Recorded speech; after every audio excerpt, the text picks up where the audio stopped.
It's impossible, look at you. You'll tear me apart. The whisper was worse than a scream. In the center of the master bedroom, a sobbing woman wasn't backing away, she was already at the door, clutching her coat like a shield. She stared at the man standing in the center of the room, her eyes wide with a mix of awe and absolute terror. I can't do this, Teo, she choked out, her hand trembling on the doorknob. You aren't a boyfriend. You're a natural disaster.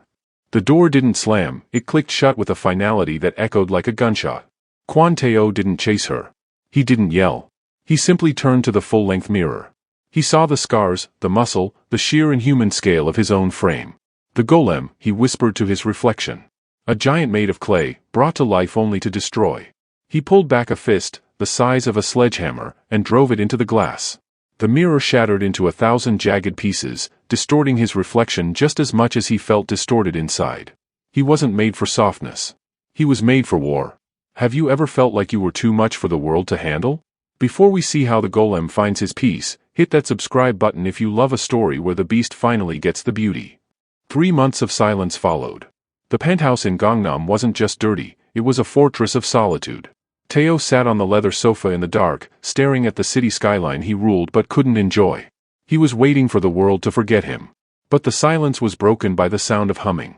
Teo stiffened. He slowly stood up, his shadow stretching across the entire living room floor. He followed the sound to the kitchen. There, standing on a step stool to reach the top shelf, was a woman. She was small, painfully small compared to him, with deep, glowing skin and a maid's uniform that looked pristine against the filth of his apartment. She was scrubbing a cabinet, humming a soft tune, completely unaware that a monster was standing behind her. Teo cleared his throat. The sound was like a growl of thunder. Who let you in? Amani didn't jump. She didn't drop her sponge. She simply paused, took a breath, and turned around on the step stool. She was eye level with his chest. She had to crane her neck all the way back just to see his face. Any other woman would have climbed down and ran. Amani just frowned at his shirt. You're bleeding, sir, she said, pointing to the knuckles he had cut on the mirror earlier. Teo blinked, stunned. He took a menacing step closer, looming over her, trying to use his size to suffocate the space between them. I said, who let you in? Do you know who I am? I know you're the man making this house a disaster zone, Amani replied, hopping down from the stool. She walked right past him, brushing within an inch of his massive arm, and picked up a first aid kit from the counter. She turned back to him, her eyes calm and dark. Now, sit down before you bleed on my clean floor. I have a lot of work to do. For 10 seconds, the only sound in the penthouse was the rhythmic, wet drip, drip, drip of blood hitting the polished marble floor. Quan Teo stood frozen, his massive chest heaving, staring down at the woman who barely reached his solar plexus. In the criminal underworld of Seoul, a single glare from him sent grown men to their knees. Yet here was Amani, holding a plastic first aid kit, waiting for him to obey like an unruly child. It was the sheer audacity that moved him. It was so absurd, so contradictory to the laws of his existence, that his legs simply gave out. He sank onto the edge of the sprawling black leather sofa, the frame groaning under his immense weight. He felt ridiculous. He felt like a tiger being scolded by a canary. Amani didn't waste a second. She snapped the kit open and set it on the coffee table, then turned to face him. Because of the way he was sitting, knees apart and hunched forward, she had to step into the space between his legs to reach him. Teo's breath hitched. The proximity was electric, terrifying. If he closed his knees, he would crush her. If he reached out, he could snap her spine. But she moved with the confident efficiency of a mechanic working on a dangerous engine, oblivious to the fact that the engine could kill her. Give me your hand, she said softly, extending her own palm. Teo hesitated. His hand was a ruin of split knuckles and embedded glass shards, shaking with adrenaline. Slowly, he lifted it. When his hand landed in hers, the contrast was almost comical. Her dark, slender fingers were swallowed by his scarred, calloused palm. She looked like she was holding a grenade. This is going to sting, she murmured, dipping a cotton ball in antiseptic. She dabbed the wound, and Teo didn't make a sound. Pain was an old friend, he understood pain. It was the gentleness he couldn't process. She used a pair of tweezers to pull out a jagged sliver of the mirror. Blood welled up, dark and thick. Teo flinched, not from the sting, but from the sudden, violent urge to pull away before she saw the ugliness beneath the skin. He waited for her to recoil. He waited for the look of disgust that always came when women realized just how much violence was etched into his body. But Amani didn't look away. She didn't tremble. She just let out a soft, frustrated TSK sound, her brow furrowed in concentration. "You really did a number on this," she whispered, wiping away a streak of fresh blood with her thumb. The touch was warm. Shockingly, impossibly warm. "It's a shame." Teo found his voice, creating a rough, unused sound in his throat. "A shame? Amani wrapped a sterile bandage around his knuckles, her touch firm but careful, treating the deadly limb as if it were something precious. She finished the knot and looked up, meeting his bewildered stare with dark, honest eyes. "You have beautiful hands, Mr. Kwan. Large. Capable. They were made to build things, I think. Not to break them." Teo sat paralyzed, the air trapped in his lungs. The silence in the room shifted. It was no longer the cold, lonely silence of a tomb. It was heavy with something else, something that terrified him more than any bullet or blade. For the first time in his life, a human being was touching him to heal, not to hurt. And for the first time, the golem didn't want to destroy the world. He just wanted to sit there, anchored by her tiny hands, and let the world fade away. The bandage on his hand felt like a shackle. For the next 3 days, Kwan Teo decided to remind the intruder exactly whose territory she was occupying. He had shown weakness, a momentary lapse of judgment induced by shock, but he would not make that mistake again. He retreated into the armor of the golem. He stopped speaking. He stopped making eye contact. He simply existed, a brooding, dark force moving through the penthouse, letting his sheer size and the suffocating silence do the work of driving her away. He stalked the hallways like an apex predator patrolling a cage. He made sure to stand in doorways, blocking the light, casting a shadow that swallowed the hallway whole. He watched her from the mezzanine, his face a mask of cold indifference. The plan was simple: suffocate her with fear until she packed her bags and fled, just like the others. But Amani didn't suffocate. She didn't even cough. She declared war, not with screams or threats, but with aggressive domesticity. It started in the kitchen. Teo walked in while she was organizing the pantry, intentionally letting his heavy footsteps echo against the marble. He stopped right behind her, looming over her small frame, radiating enough menace to clear a nightclub. He waited for the flinch. He waited for the shiver. Amani didn't turn around. She just held up a canister of beans without looking. "Coffee or tea, Mr. Kwan?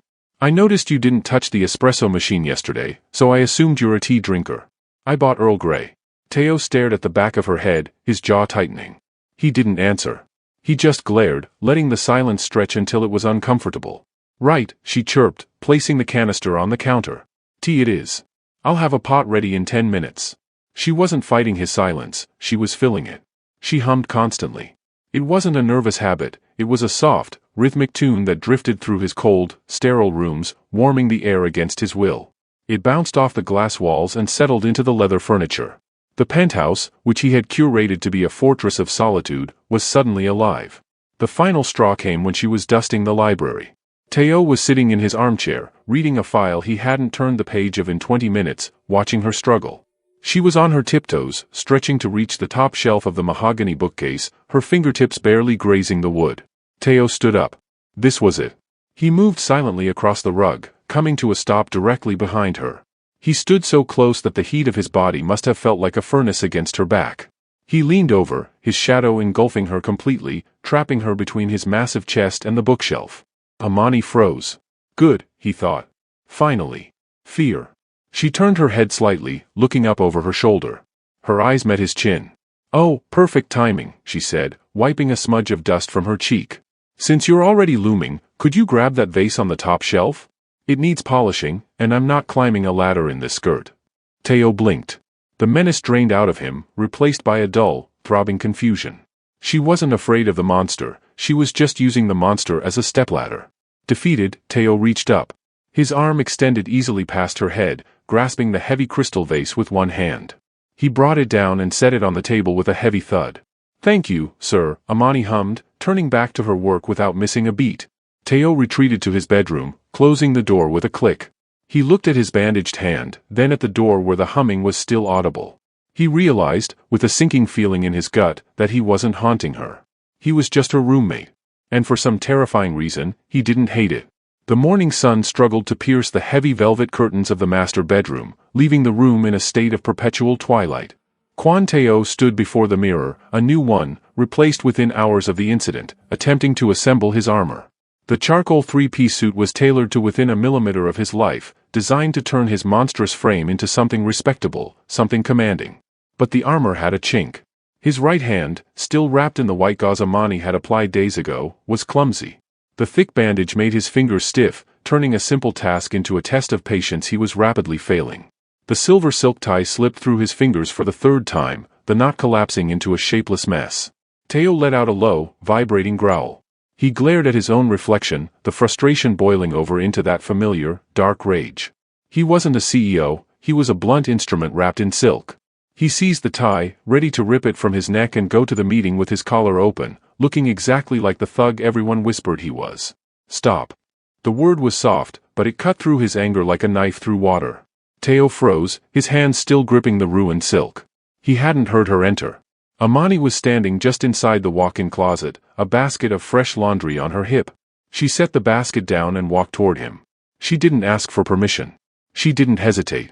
She moved into his personal space, a radius that most of his lieutenants were terrified to breach. Let go, she ordered, her voice calm. Teo's hands dropped to his sides, obeying before his brain could protest. Amani stepped in close. Painfully close. She had to rise onto her tiptoes, her small feet shifting on the plush rug to gain height. Even then, she barely reached his shoulders. To her, his chest must have looked like a wall of wool and muscle, a dark monolith blocking out the rest of the room. She reached up, her small, dark fingers brushing against the white collar of his shirt. She untangled the mess he had made, smoothing the silk with practiced ease. Teo stopped breathing. He stared down at the top of her head, watching the way her natural hair caught the dim light. He could smell her, not perfume, but something clean and warm, like vanilla and rain. It clashed violently with the sharp, cold scent of his expensive cologne. The silence in the room was deafening, amplified by the thudding of his own heart against his ribs. It was hammering a frantic rhythm, one that had nothing to do with anger. She looped the fabric, her knuckles grazing his throat. The touch sent a shockwave through him that nearly buckled his knees. He was used to people touching him with violence, or with fear, or with a greedy desperation. He was not used to being groomed. He was not used to being cared for. With a final tug, she slid the knot up, cantering it perfectly against his throat. She smoothed the lapels of his jacket, her palms resting flat against his chest for a fleeting second. She could surely feel the frantic beat of the heart beneath the muscle, but she said nothing about it. She stepped back, dropping to her heels, and looked him in the eye. There, she said, a small, satisfied smile playing on her lips. Now you look like a boss, not a brawler. Teo couldn't speak. He couldn't move. He felt tethered to the spot, grounded by the ghost of her touch on his chest. For a man who had spent his life adrift in a sea of violence, he suddenly felt found. He felt anchored. The silence of the penthouse at 2 in the morning was usually Teo's only comfort. It was the only time the city stopped demanding things from him, the only time he could shed the armor of the three-piece suit and just be a body. He stepped out of the steam-filled bathroom, his skin flushed from the scalding water, a white towel hitched loosely around his waist. He didn't bother to knot it tightly. In his mind, the penthouse was still a fortress where no one else existed. He had forgotten, for a brief, steam-drunk moment, that he was no longer alone. He turned the corner into the long, dimly lit hallway that connected the guest wing to the master suite. Amani was there. She was standing by the linen closet, clutching a fresh stack of pillowcases, looking soft and sleep-rumpled in an oversized t-shirt. They both froze. The sudden halt of Teo's massive momentum did what gravity had been threatening to do since he left the shower. The towel slipped. It didn't flutter, it fell heavy and wet, pooling instantly at his feet. Time didn't just stop, it disintegrated. Teo stood completely exposed, a titan of muscle and scars, revealed in the unforgiving mood lighting of the hallway. The silence that followed was louder than a gunshot. This was the nightmare scenario. This was the exact moment that had ended his engagement, the moment the monster was fully unveiled, the moment the whispers about his inhuman size became undeniable reality. He braced himself. His muscles locked up, turning him into a statue of dread. He waited for the scream. He waited for the look of revulsion, for the hands flying to the mouth, for the inevitable backward stumble of terror. He had seen it before. He knew exactly what fear looked like when it was confronted with something that didn't fit the world's understanding of normal. Look away, he screamed internally. Run. Amani didn't run. She stared.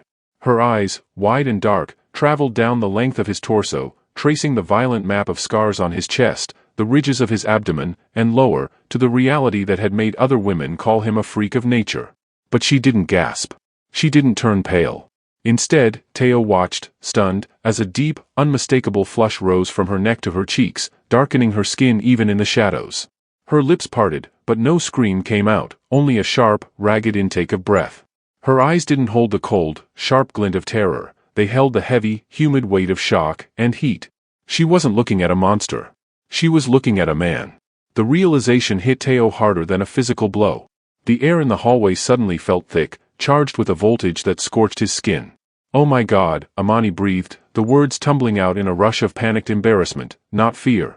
I am so sorry, sir." She spun around so fast she nearly tripped over her own feet, clutching the pillowcases to her chest like a shield. "I didn't know, I was just, good night." She scrambled down the hall, disappearing into the guest room and slamming the door shut. Teo stood alone in the hallway, the water from his hair dripping onto his shoulders. He looked down at the towel on the floor, then at the closed door where she had fled. His heart was hammering against his ribs, but the cold pit of shame that usually lived in his stomach was gone. In its place was a strange, burning ember. She hadn't fled because she was scared of him. She had fled because she was flustered by him. He reached down and picked up the towel, a ghost of a smirk touching his lips for the first time in years. The monster was dead. The box on the bed was black velvet, tied with a silver ribbon. Inside lay a weapon made of silk, a floor-length gown in a shade of deep, iridescent emerald. When Amani stepped out of the dressing room, the fabric clinging to her frame like liquid gem, the air in the penthouse seemed to vanish. The green didn't just complement her dark skin, it worshipped it. Teo stood by the door, encased in his signature charcoal suit, watching her. For weeks, he had hidden her away, terrified that his world would taint her. But the hallway incident had shifted something tectonic deep inside him. If she wasn't afraid of the beast, then the beast had no reason to hide. Tonight, he wasn't taking a maid to dinner. He was taking a queen to war. "You look?" Teo's voice died in his throat, too rough for the vision before him. He stepped forward, his massive frame eclipsing the light, and offered his arm. Dangerous. The auction was held in the vault, a subterranean chamber beneath the city where Seoul's most dangerous shadows gathered to trade secrets and art. It was a dark, seated affair, low ceilings, heavy mahogany tables, and air thick with cigar smoke and silent judgment. When the heavy iron doors swung open and Kwan Teo stepped through, the low hum of conversation didn't taper off, it was severed. Silence crashed into the room. Every eye turned to the entrance. They expected the golem to be alone, a brooding monolith of violence. They did not expect him to have a hand, large enough to crush a skull, resting gently, possessively, on the waist of a woman who looked like royalty. Teo didn't look at the crowd. He didn't nod to the crime bosses or the corrupt politicians. He guided Amani to the center table in the front row, his body shielding her from the room. He pulled out her chair, a gesture of reverence that sent a ripple of shock through the onlookers. The message was deafeningly loud without a single word spoken: "Look, but do not touch." Amani sat, her spine straight, though her pulse fluttered visible at her throat. She scanned the room, her eyes lingering for a fraction of a second on Lot 42, a melancholic, stormy seascape painting that reminded her of the view from the penthouse. "Do you like it?" Teo murmured, leaning in close, his shoulder brushing hers. "It's lonely," she whispered. "But beautiful." The auctioneer started the bidding at 500,000. An arm shot up in the back. 600. 7. Teo didn't check the catalog. He didn't check his bank account. He simply lifted a single finger. 5 million, he rumbled. The auctioneer choked. The room froze. It was an obscene amount, an aggressive, bullying bid that ended the contest before it began.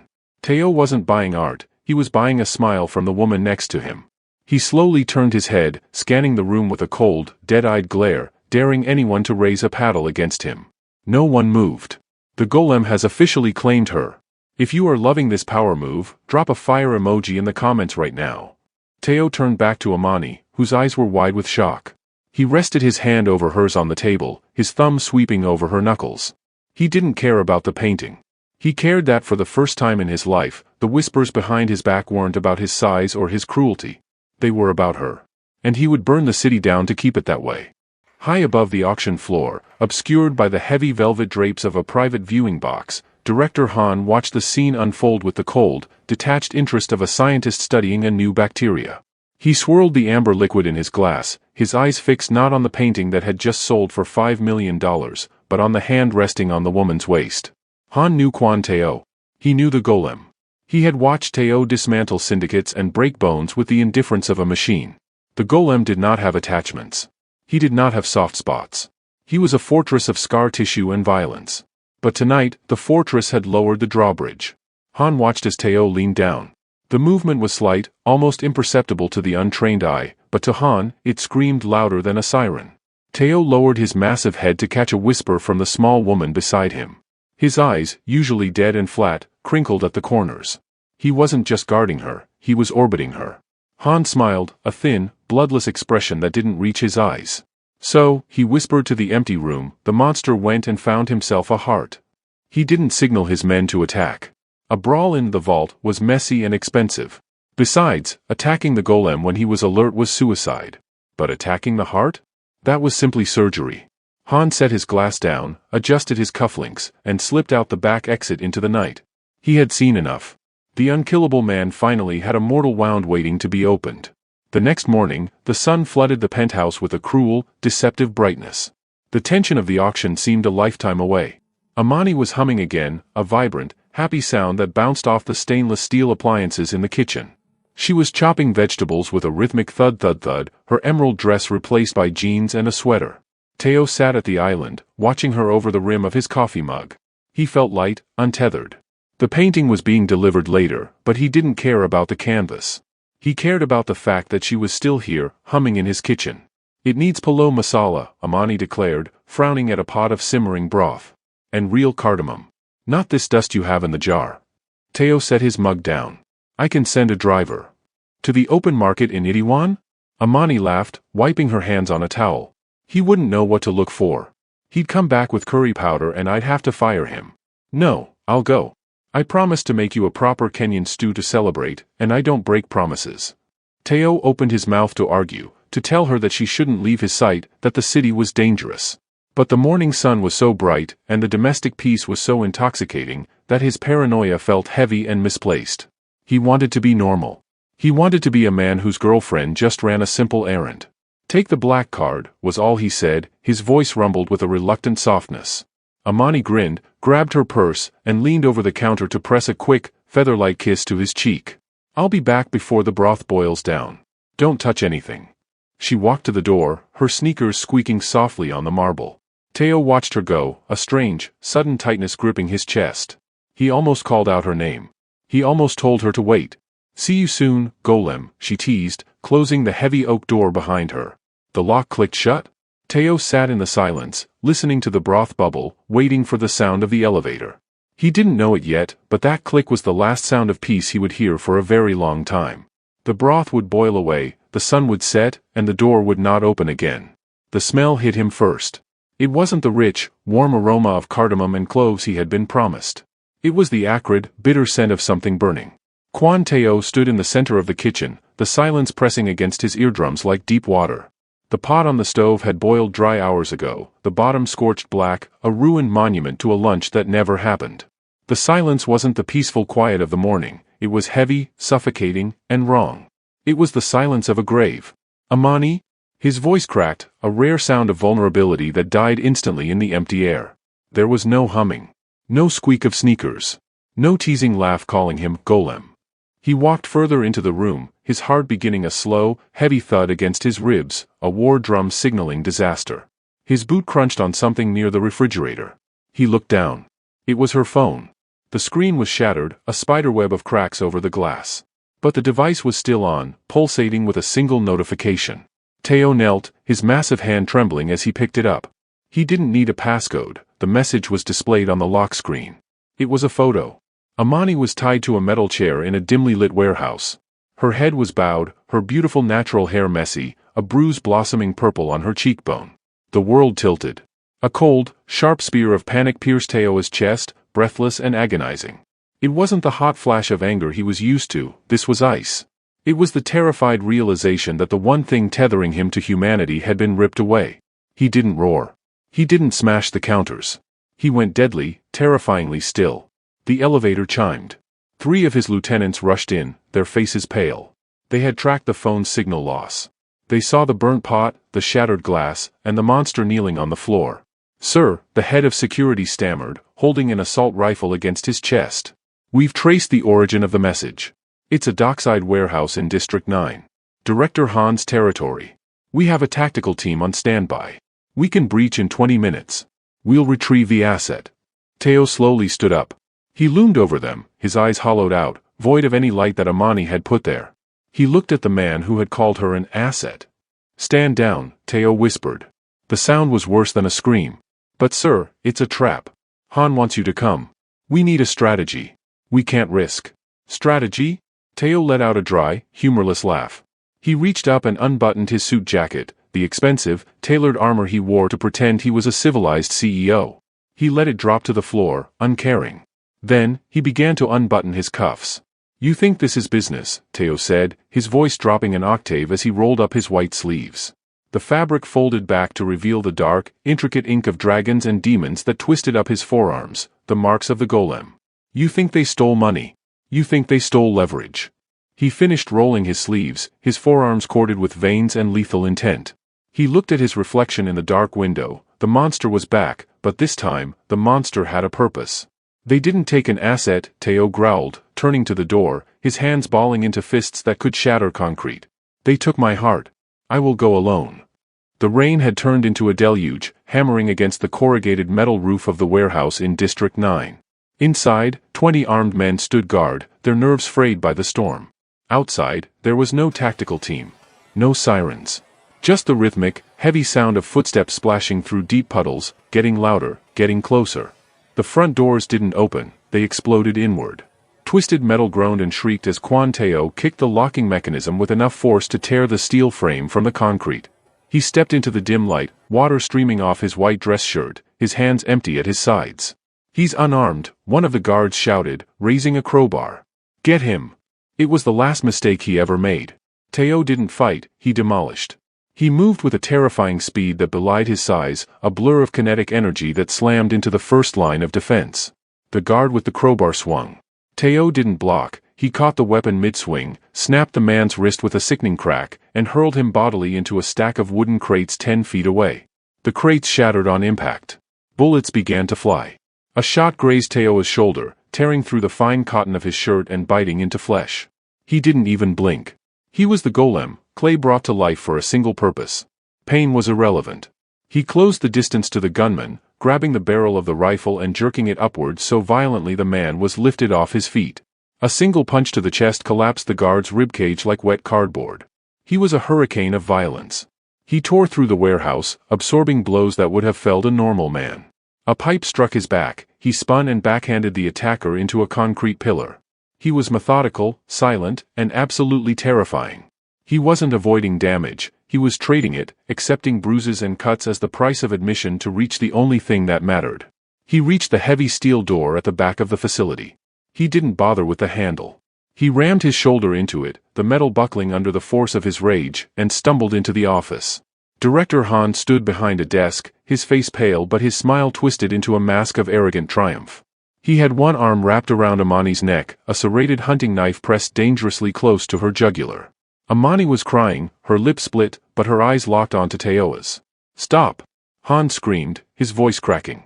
"One step, golem. One step and I open her throat. Look at you, bleeding like a pig. I told you, you're nothing but a..." Han laughed, a high, nervous sound. He thought the knife gave him leverage. He thought the laws of negotiation applied here. He thought Teo was a man who could be reasoned with. He was wrong. Teo didn't pause to negotiate. He didn't offer money. He saw the bruise on Amani's face, and the last tether of his humanity snapped. The movement was too fast for Han to process. Teo surged forward, covering the 10 feet between them in a heartbeat. Han tried to jerk the knife, but a massive hand clamped around his wrist, crushing the bones instantly. The knife clattered to the floor. In the same motion, Teo grabbed Han by the throat and lifted him into the air. Han's feet kicked uselessly. Teo didn't speak. He didn't explain. He simply delivered a single, thunderous blow to Han's chest, a strike fueled by a lifetime of isolation and 3 hours of pure terror. Han dropped like a stone, silent and still. The golem stood over him, chest heaving, his white shirt now a tapestry of crimson, the silence returning to the room as heavy as the storm outside. The violence ended as abruptly as it had begun, leaving a ringing silence that screamed louder than the storm outside. Director Han lay motionless on the floor, a broken doll discarded by a careless giant. Quan Teo stood over him, his chest heaving like a dying engine, his white shirt soaked so thoroughly in crimson that it clung to his skin like a second, gruesome layer. The adrenaline crashed. The golem vanished, leaving behind a terrified man shaking in the aftermath of his own brutality. Teo looked down at his hands. They were painted red. He looked at the wreckage of the room, the shattered furniture, the dented walls, the corpse at his feet. The realization hit him with the force of a physical blow, she saw. He stumbled backward, retreating until his back hit the cold concrete wall. He couldn't breathe. The air tasted like copper and ozone. He slid down the wall slightly, his legs trembling, and brought his bloodied hands up to cover his face, desperate to hide the monster from the only person who mattered. "Don't look," he begged, his voice a jagged ruin. "Please. Don't look at me. I'm dirty." He waited for the sound of her retching. He waited for her to run out the broken door and into the rain, away from the beast who tore men apart with his bare hands. Instead, he heard the soft shuffle of footsteps approaching him. Amani stood up from the chair, her limbs stiff, her cheek bruising purple. She didn't look at the door. She looked at him. She stepped over the debris, navigating the ruins of the fight without flinching. She walked right up to the trembling giant in the corner. "Teo," she whispered. He shook his head, pressing his hands harder against his eyes. "I'm a disaster. I'm too much." Amani reached out. Her small hands, shaking slightly, wrapped around his massive, blood-slicked wrists. She didn't recoil at the texture. She pulled, gently but firmly, forcing him to lower his guard. When he finally looked at her, his eyes were wide and wet with shame. He expected to see horror in her gaze. Instead, he saw a fierce, heartbreaking relief. "You came for me," she said, her voice steady. She didn't care about the blood. She reached up, cupping his jaw, her thumb smearing the red stain across his cheek as she pulled his face down to hers. She kissed him, not a tentative peck, but a desperate, deep collision of souls. It tasted of salt and iron, a seal on a pact made in blood. The fight left Teo's body completely. He crumbled, sinking to his knees before her, burying his face in the fabric of her ruined dress. He wrapped his arms around her waist, holding on as if she were the only solid thing in a spinning universe. He sobbed once, a harsh, broken sound, and Amani rested her chin on the top of his head, stroking his hair, whispering that he was safe. But safety is a lie in the city of shadows. Far away, on a rooftop overlooking the warehouse, a figure lies in wait. A gloved hand adjusts the scope. A crosshair settles on the golem's back. And a tiny red laser dot appears, right over his heart. That ending. Do you think they survived the sniper? Let me know your theories in the comments, and don't forget to like this video for part 2.